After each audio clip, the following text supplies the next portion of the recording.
Assalamualaikum warahmatullahi wabarakatuh. Sebelumnya perkenalkan, nama saya Alfrida Septian Karin dengan NIM 2009-10-20-10-51. Di sini saya akan menjelaskan mengenai kenaikan harga BBM.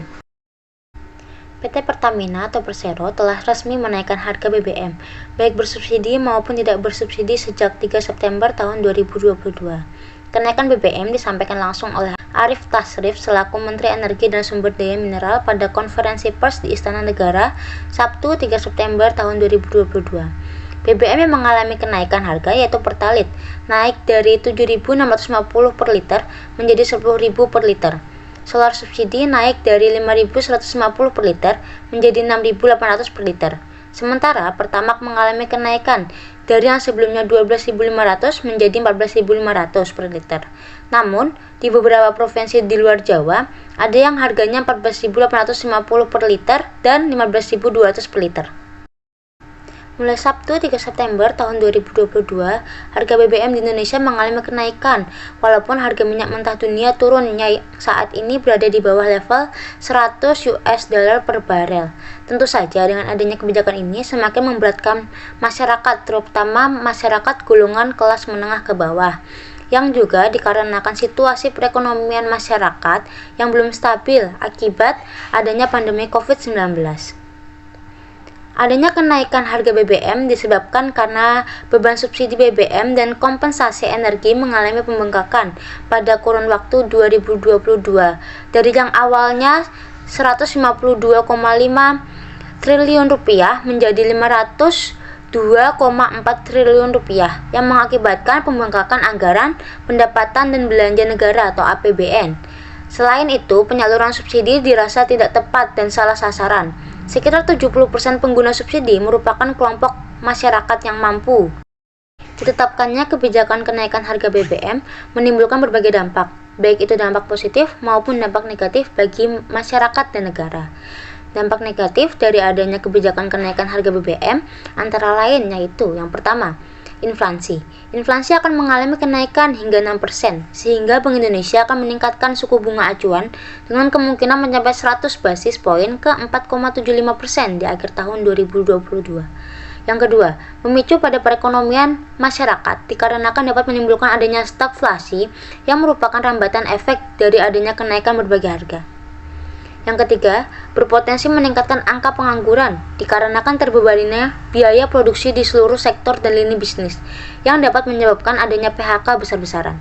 Dan yang keempat, tingkat kemiskinan masyarakat Indonesia juga akan mengalami peningkatan dikarenakan angka pengangguran yang meningkat.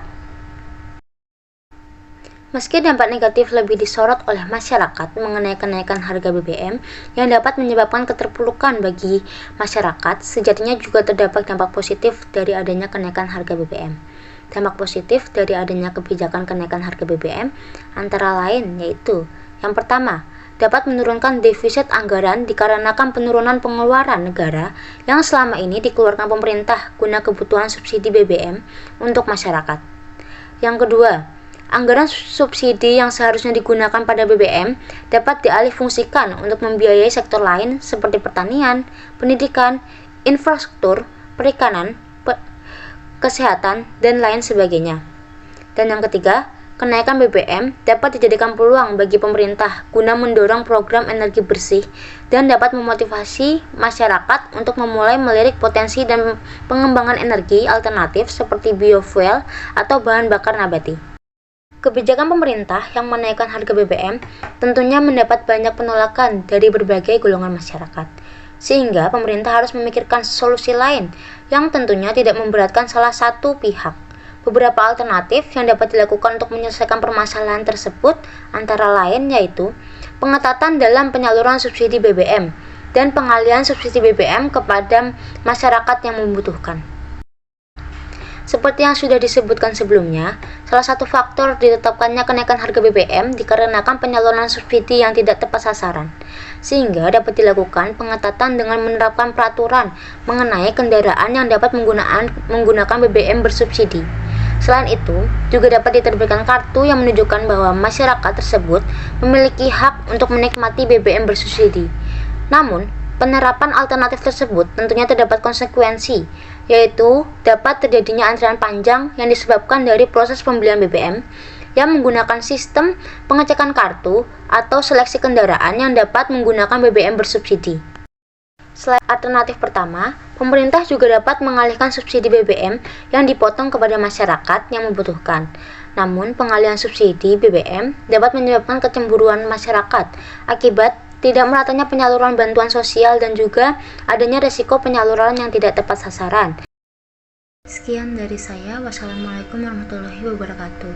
Terima kasih.